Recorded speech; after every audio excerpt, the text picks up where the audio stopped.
Class 12 second chapter पुष्पीय पादपों में लैंगिक जनन।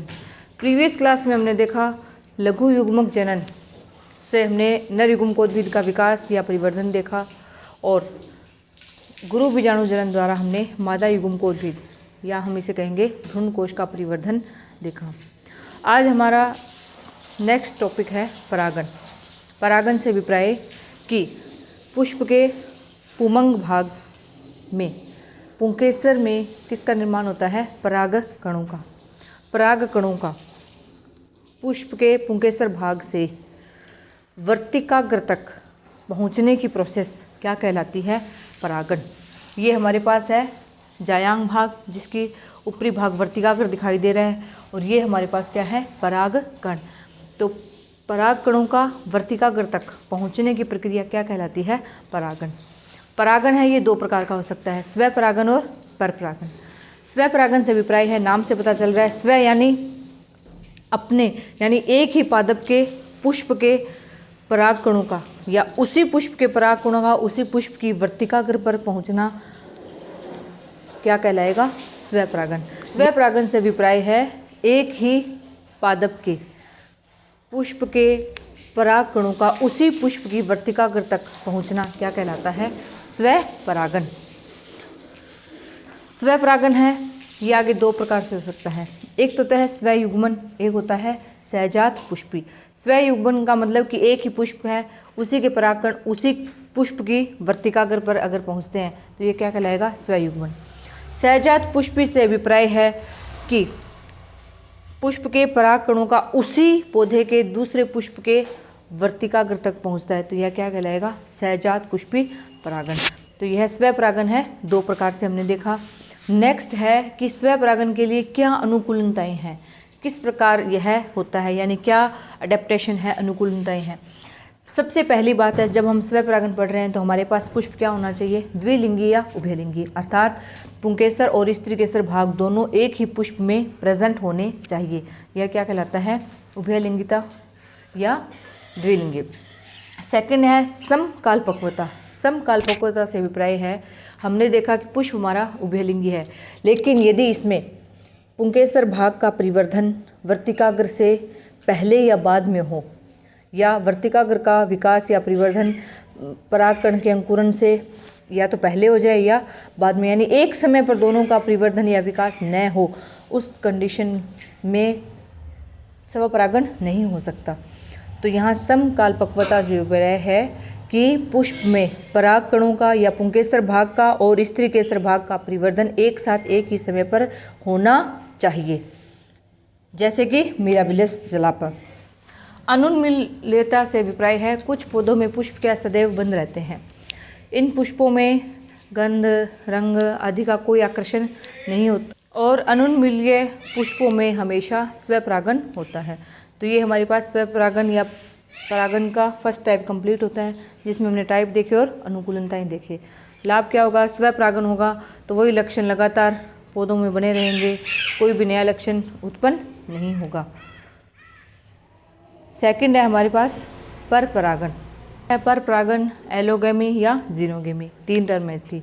पर परागण से अभिप्राय है कि एक पौधे के पुष्प के परागकण उसी जाति के दूसरे पौधे के पुष्प के वर्तिकाग्र तक पहुंचते हैं तो यह क्या कहलाता है? पर परागण, यानी दूसरे पादप के वर्तिकाग्र तक पहुंचना। अब इसमें हम देखते हैं क्या अनुकूलताएं हो सकती है। सबसे पहला तो क्या है? स्वबंध्यता, अर्थात एग्जाम्पल है इसका अंगूर और सेब की पादप में पुंकेसर और स्त्रीकेसर भाग हैं, लेकिन इनका अंकुरण स्वबंध्यता से अभिप्राय है कि एक पुष्प के पराग कणों या पुंकेसर से पराग कणों का वर्तिकाग्र पर पहुंचते तो हैं लेकिन वहां पर अंकुरित नहीं होते हैं, तो यह क्या कहलाता है? स्वबंध्यता। स्वबंध्यता की कंडीशन होगी तो उस समय क्या पाया जाता है? उसमें पर परागण। सेकंड है एक लिंगता। यदि हमारा पादप है एक लिंगी पुष्प, यानी जिसमें या तो केवल मेल पार्ट है यानी पुंकेसर भाग है या केवल क्या है? फीमेल पार्ट यानी स्त्रीकेसर भाग है, तो इन पुष्पों में भी क्या होगा? पर परागण। एग्जाम्पल है पपीता।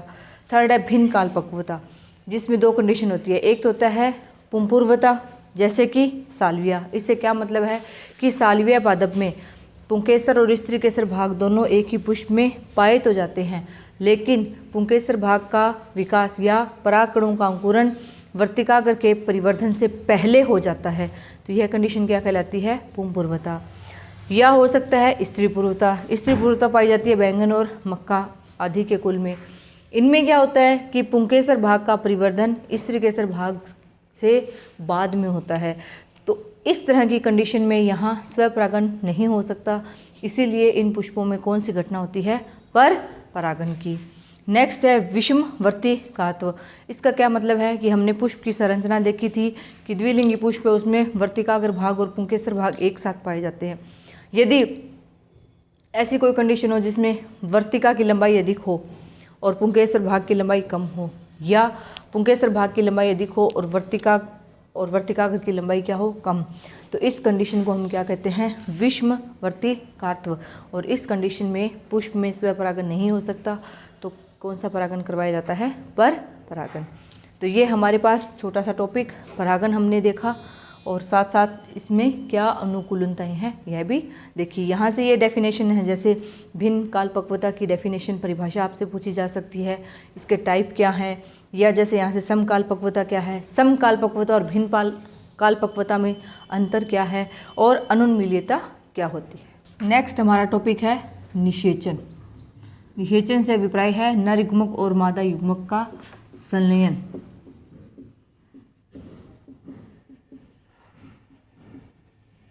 निषेचन का सर्वप्रथम अध्ययन किसने किया था? स्ट्रासबर्गर ने और लिलियम बादप में। निषेचन करवाना है, इससे पहले कुछ कंडीशंस हैं, जैसे सबसे पहले इसमें क्या होगा? पराग कणों का अंकुरण। जब वर्तिकाग्र पर परागकण पहुंचते हैं, ये परागकण यहाँ पहुंचे हैं, इनका क्या होगा? अंकुरण। अंकुरण होगा तो हमने देखा कि इसमें परागकण में दो स्तर होते हैं, बाह्यचोल और अंतःचोल। अंतःचोल है, इससे जनन छिद्र निकलकर और उससे जनन नलिका का निर्माण होता है, जिसे हम आगे जाकर क्या कहते हैं? पराग नलिका। और इसमें क्या पाए जाते हैं? दो नर युग्मक पाए जाते हैं। परागकणों का अंकुरण अर्थात वर्तिकाग्र है, यहाँ जब परागकण आए हैं, परागकणों से यहाँ से नलिका निकलेगी, और ये प्रोसेस क्या कहलाती है? परागकणों का अंकुरण, जिसमें क्या बनती है? पराग नलिका, और इसमें ये दो नर युग्मक पाए जाते हैं।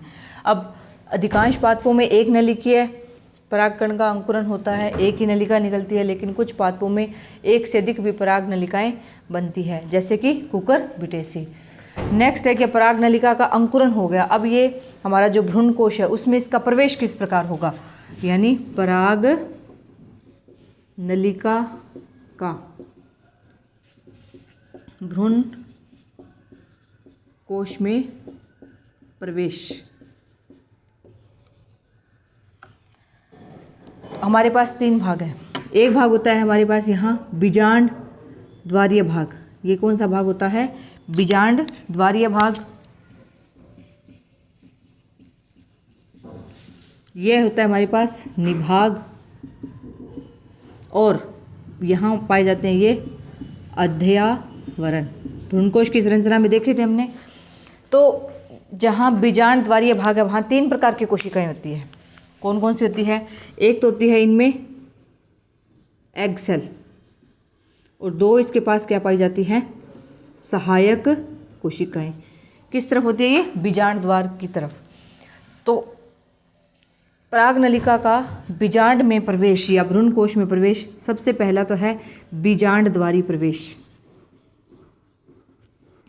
और लगभग 70% या अधिकांश आवृत बीजी पादपों में इसी प्रकार से पराग नलिका का प्रवेश बीजांड द्वार में होता है। यानी ये पराग नलिका वृद्धि करके यहाँ से सहायक कोशिकाएं हैं, जहाँ एग सेल है वहाँ से प्रवेश करती है। सहायक कोशिकाएं हैं, ये क्या करती है?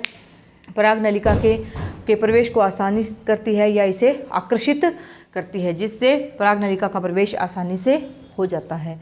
सेकंड टाइप है निभाग की तरफ से, निभाग द्वारा, यानी निभाग की तरफ से भी पराग नलिका का भ्रूणकोश या बीजांड में प्रवेश होता है।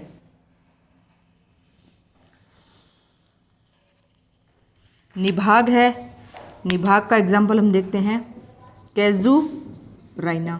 निभाग की तरफ हमने देखा इसमें कौन सी कोशिकाएं होती है? यहाँ 3 कोशिकाएं पाई जाती है जिन्हें हम क्या कहते हैं, प्रतिमुखी कोशिकाएं।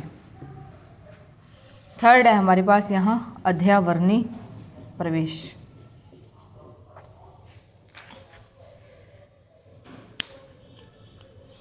अध्यावरणी प्रवेश है यह कुकर बीटा में पाया जाता है। अध्यावरणी यानी यहाँ से जब पराग नलिका अंकुरित होकर आएगी, ये यहाँ से अध्यावरण से अगर प्रवेश करती है तो क्या कहलाएगा, अध्यावरणी प्रवेश। और यदि ये निभाग भाग से प्रवेश करती है तो क्या कहलाता है, यह निभागी प्रवेश। निभागी प्रवेश किस में पाया जाता है, कैजुराइना में। अध्यावरणी प्रवेश किस में पाया जाता है, कुकुरबिटा में। और लगभग अधिकांश पादपों में कौन सा अधिकतर बीजांड द्वारी पराग नलिका का प्रवेश होता है, बीजांड द्वार की तरफ से। बीजांड द्वार की तरफ 3 कोशिकाएं एग सेल और सहायक कोशिकाएं होती हैं, और निभाग की तरफ 3 प्रतिमुखी कोशिकाएं पाई जाती है। और मध्य में क्या होता है, ध्रुवीय केंद्रक। हमारी भ्रूण कोश की कंडीशन कैसी होती है, कोशिकाएं 7 होती है और केंद्रक कितने होते हैं, 8 केंद्र की अवस्था होती है। निषेचन प्रोसेस के लिए हमने सबसे पहले देखा कि पराग नलिका का बीजांड द्वार में प्रवेश किस प्रकार से होता है, बीजांड द्वारी, निभागी और अध्यावरणी। फिर अब हम आगे देखेंगे, नेक्स्ट टॉपिक है द्विनिषेचन, यानी 2 बार निषेचन होता है। और त्रिसंलयन क्या होता है। बच्चों, द्विनिषेचन का अध्ययन किसने किया, नावाश्चिन वैज्ञानिक ने किया, फ्रिटिलेरिया और लीलियम पादप में। द्विनिषेचन नाम से पता चल रहा है, यानी डबल फर्टिलाइजेशन, यानी 2 बार निषेचन होता है। तो बच्चों, पहला निषेचन है कि यहाँ से जब पराग नलिका की वृद्धि हुई और बीजांड द्वार से प्रवेश हुआ, इसमें हमने देखे 2 नर युग्मक होते हैं। तो यहाँ से एक नर युग्मक और यहाँ जो बीजांड द्वार की तरफ पाई जाती है एग सेल। तो यहाँ हम क्या देखते हैं कि एक नर युग्मक प्लस एक एग सेल, दोनों के मध्य निषेचन होता है। इसे हम कहते हैं ट्रू फर्टिलाइजेशन या सत्य निषेचन, और यह होता है पहला निषेचन।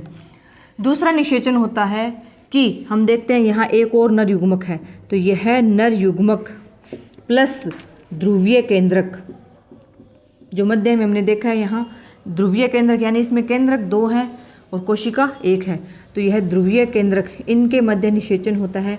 इसे हम कहते हैं द्वितीयक निषेचन, और इसे हम त्रिसंलयन कहते हैं। क्यों कहते हैं, क्योंकि अब इसमें 3 केंद्रक पाए जाते हैं। तो ये टॉपिक है हमारे पास द्विनिषेचन और त्रिसंलयन। एक बार फिर से देखिए कि नावाश्चिन ने द्विनिषेचन के बारे में अध्ययन किया, सर्वप्रथम बताया किस पादप में, फ्रिटिलेरिया और लीलियम पादप में।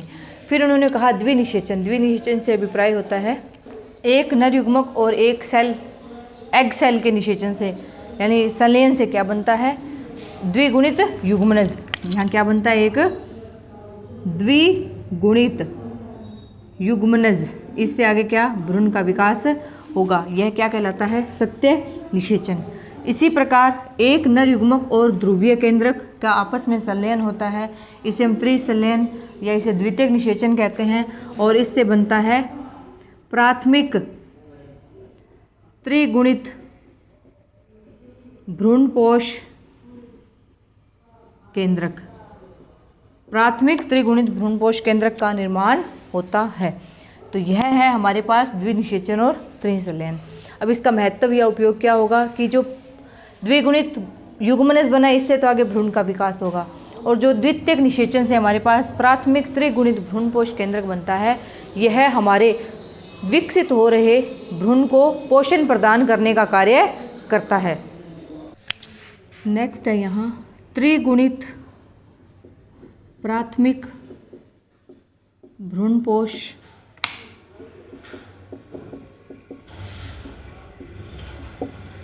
केंद्रक से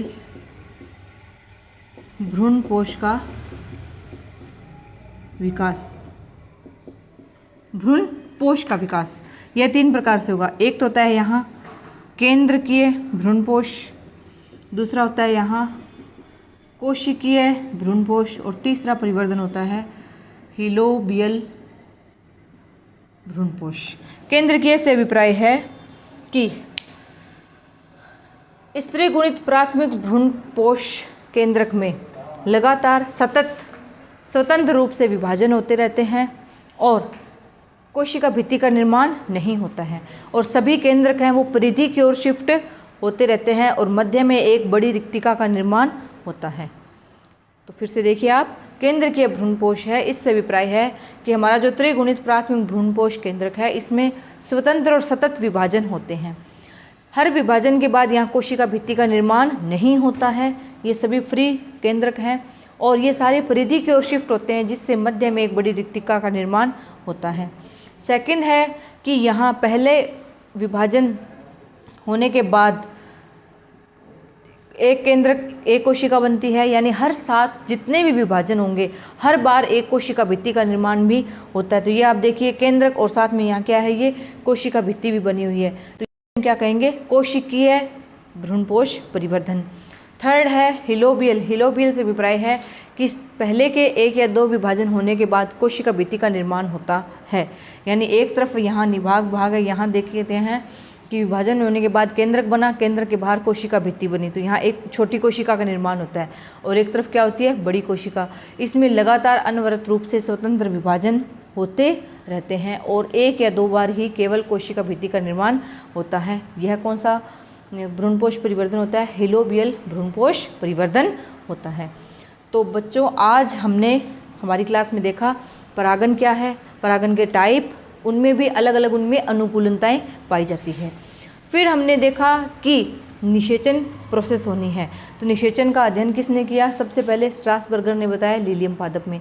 निषेचन से अभिप्राय नर युग्मक और मादा युग्मक का संलयन। अब ये प्रोसेस होने के लिए सबसे पहले परागकण वर्तिकाग्र पर पहुंचता है और परागकण का क्या होता है, अंकुरन।